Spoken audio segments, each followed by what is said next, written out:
Good evening. You are watching the news from the Sultanate of Oman television. First, the headlines.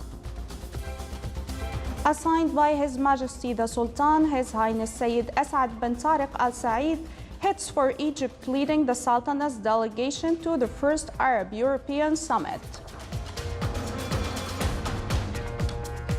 Sudanese president declares a one-year state of emergency and calls on parliament to postpone constitutional amendments that would allow him to seek another term in a 2020 presidential election.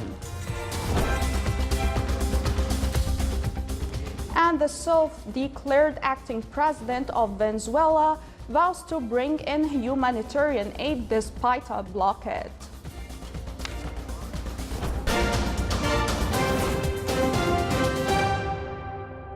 Those were the headlines. Now for the news in detail. His Majesty Sultan Qaboos sent a cable of condolences to the custodian of the two holy mosques, King Salman bin Abdulaziz Al Saud of Saudi Arabia, on the death of Her Highness Princess Adwa bint Abdulaziz bin Mohammed bin Abdulaziz Al Saud. His Majesty the Sultan sent a cable of condolences to His Excellency President Mohammed Abdul Hamid of Bangladesh on the victims of the fire that broke out in several residential buildings in the capital Dhaka. And His Majesty sent a cable of greetings to His Excellency President Kristi Kaljulaid of Estonia on her country's National Day. Assigned by His Majesty Sultan Qaboos, His Highness Sayyid Asad bin Tariq Al Said, Deputy Prime Minister for International Relations and Cooperation Affairs and Special Representative of His Majesty the Sultan, left the country today heading to Egypt to lead the Sultanate's delegation to the first Arab-European summit, due to be held in the city of Sharm el-Sheikh on February 24th to the 25th. His Highness was seen off by their Excellencies Sheikh Saif bin Mohammed Al-Shabibi, Minister of Housing, Dr. Madiha bint Ahmed bin Nasser Al-Shaybaniya, Minister of Education, Sayyid Saud bin Hilal Al-Busaidi, Minister of State and Governor of Muscat, Ahmed bin Nasser Al-Mharzi, Minister of Tourism, Mohammed Ahmed Fahmi, Ambassador of Egypt to the Sultanate, and Saif bin Mohammed Al-Abri, Secretary General at His Highness's office. Activities of the 10th Al Jazeera Shield Force joint exercise started this morning in the Kingdom of Saudi Arabia. The Sultanate takes part in the exercise through Sultan's armed forces. The exercise aims to enhance cooperation among the armed forces in the Gulf Cooperation Council countries and unify the strategic military plans.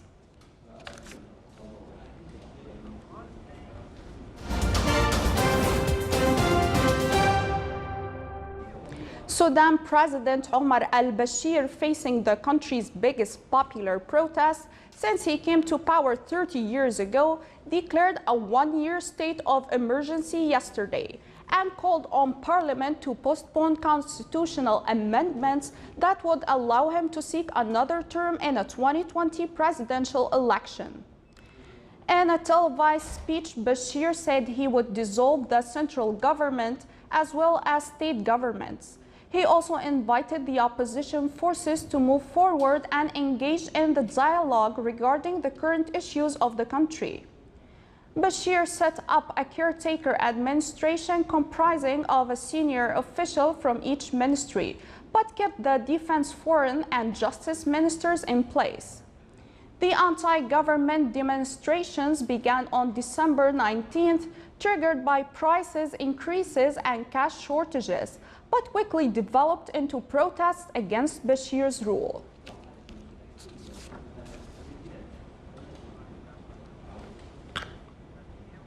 Venezuela braced for a showdown between the military and regime opponents at the Colombian border today, when self-declared acting President Juan Guaido has vowed humanitarian aid would enter his country despite a blockade. Socialist leader Nicolas Maduro has vowed not to allow in the aid, which he's dismissed as a show and pretext for a U.S. invasion. Humanitarian aid has become the centerpiece of the standoff between Maduro and Guaido, the 35-year-old leader of Venezuela's National Assembly, who declared himself interim president exactly 1 month ago. Guaido has accused Maduro of rigging his re-election and is demanding a new vote. Venezuela is gripped by a humanitarian crisis that has seen poverty soar during years of recession. As many as 300,000 Venezuelans are in dire need of food and medicine after years of shortage and malnutrition, according to Guaido.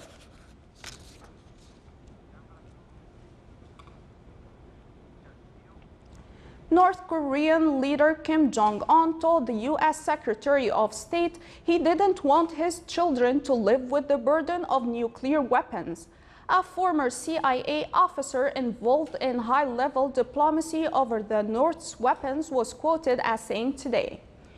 Kim made the rare personal comments to Mike Pompeo during a visit to the North Korean capital Pyongyang in April last year, to lay the groundwork for the historic first summit between the North Korean leader and the U.S. President Donald Trump in June in Singapore.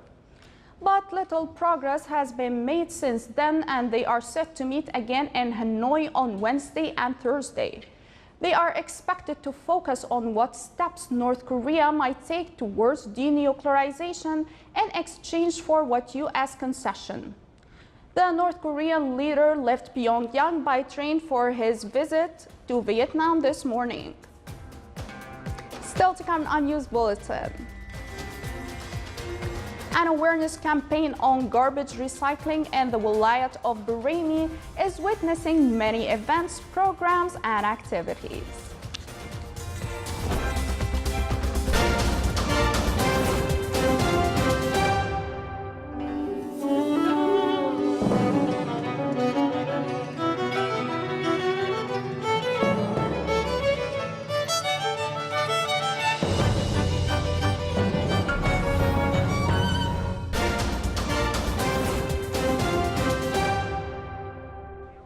Welcome back to the news from the Sultanate of Oman television. The National Center for Diabetes, Endocrinology and Genetics organized the third Children Diabetes Forum. It aims to spread awareness and exchange expertise among the children and their parents, as well as to motivate the children to be strong and deal with ways of living with diabetes. It also highlights the talents of diabetic children in various fields. The center pointed out that the number of diabetes cases recorded among children reached around 700.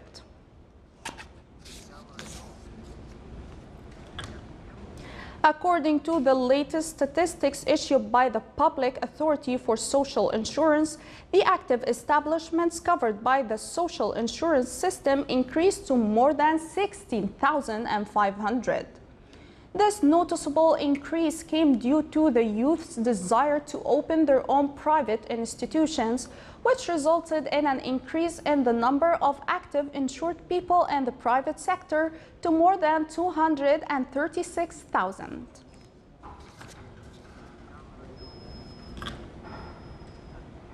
The number of commercial activities recorded in the third quarter of last year reached more than 34,000. The Ministry of Commerce and Industry clarified that the construction activities reached more than 6,000, followed by import and export activities. It's worth mentioning that the ministry seeks to support both commerce and industry sectors through preparing policies, studies, and regulations, as well as implement them effectively.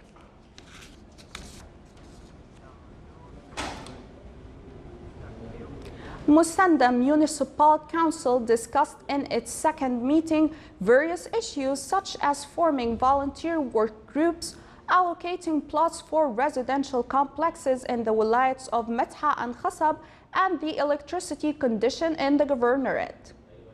The council members agreed to summon the 3 electricity companies operating in the area and summon the leaders of volunteer groups to provide support and improve their working capabilities. The council made a field visit to Eid prayer area in response to the request of residents to expand the current area to accommodate male and female prayer areas. The meeting was convened in Daba Wali office and was chaired by His Excellency Sayyid Khalifa bin Al-Mardas, Governor of Musandam, and its Municipal Council Chairman.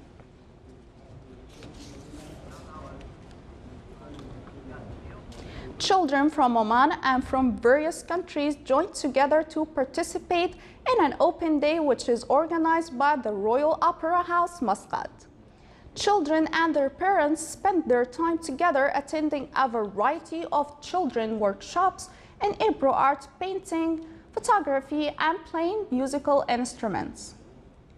Department of Geography and the Sultan Qaboos University joined the open day to provide an illustrative information on Oman geographical features and various landscapes, as well as famous cities and tourist destinations.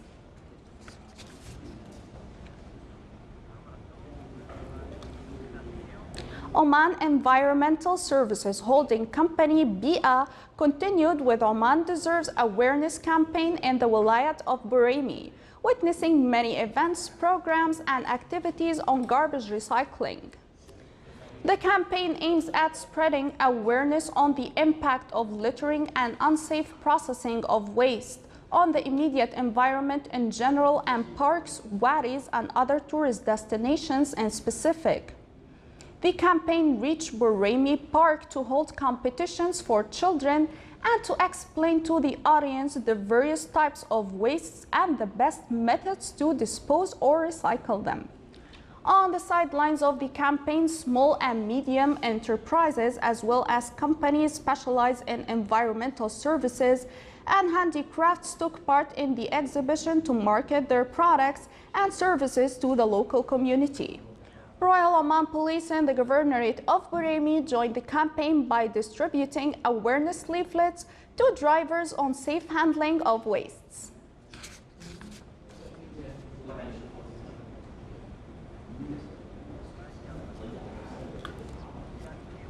The 8th National Surgical Conference concludes its sessions today. More details on the following report by Abdullah bin Ahmed al-Rubai.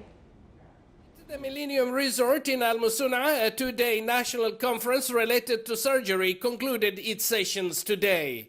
The 8th Oman National Surgical Conference, organized by Surgical Society, have attracted more than 300 surgeons, primary care physicians, residents, nurse and nurse practitioners, hospital administrators, paramedics, representing various healthcare institutions in the Sultanate, including medical students, all with the aim at identifying the latest surgical updates, sharing innovative ideas and practices designed to improve patients' care, and addressing the latest researches and innovation in the surgical field.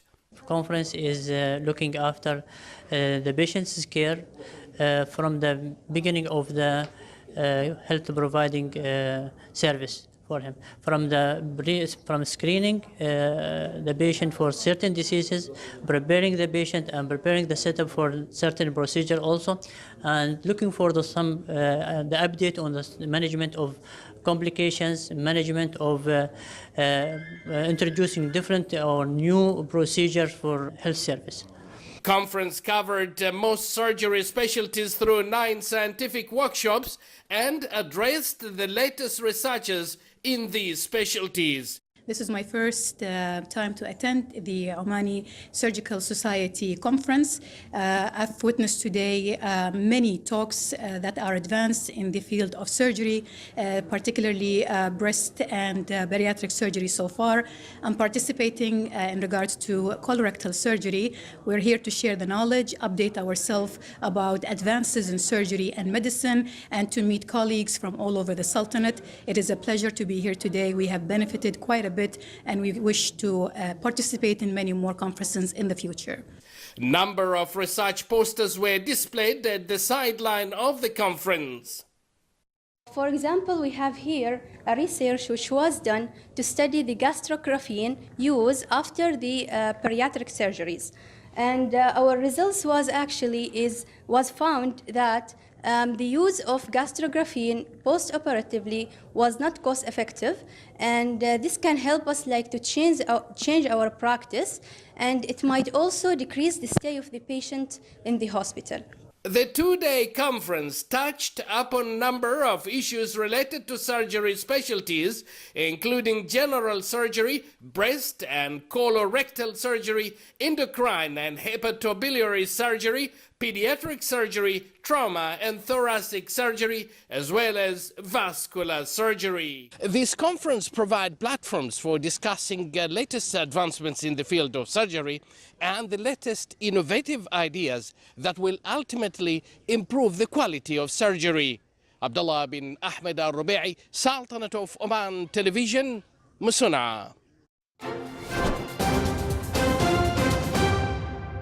Now for the general weather forecast around the Sultanate. Clear to partly cloudy skies will prevail over the northern governorates with chances of rainfall.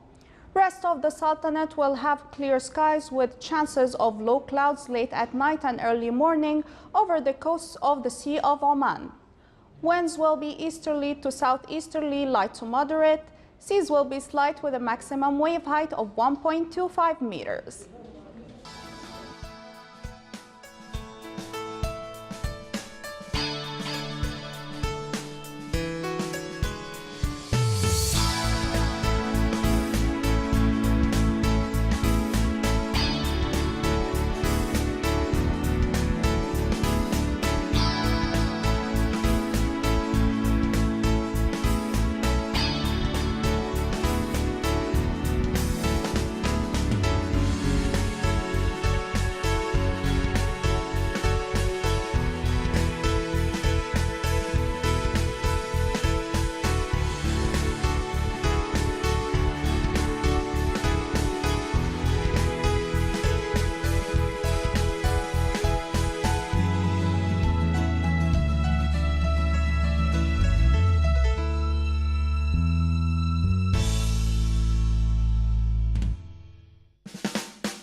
This is the Sultanate of Oman Television. Before we end tonight's news bulletin, here are the main points once again. Assigned by His Majesty the Sultan, His Highness Sayyid Asad bin Tariq Al Saeed heads for Egypt, leading the Sultanate's delegation to the first Arab-European Summit. Sudanese president declares a one-year state of emergency and calls on parliament to postpone constitutional amendments that would allow him to seek another term in 2020 presidential election. And the self-declared acting president of Venezuela vows to bring in humanitarian aid despite a blockade. With that, we come to the end of tonight's news bulletin. From all of us here at the newsroom and the studios, thank you for watching and good night.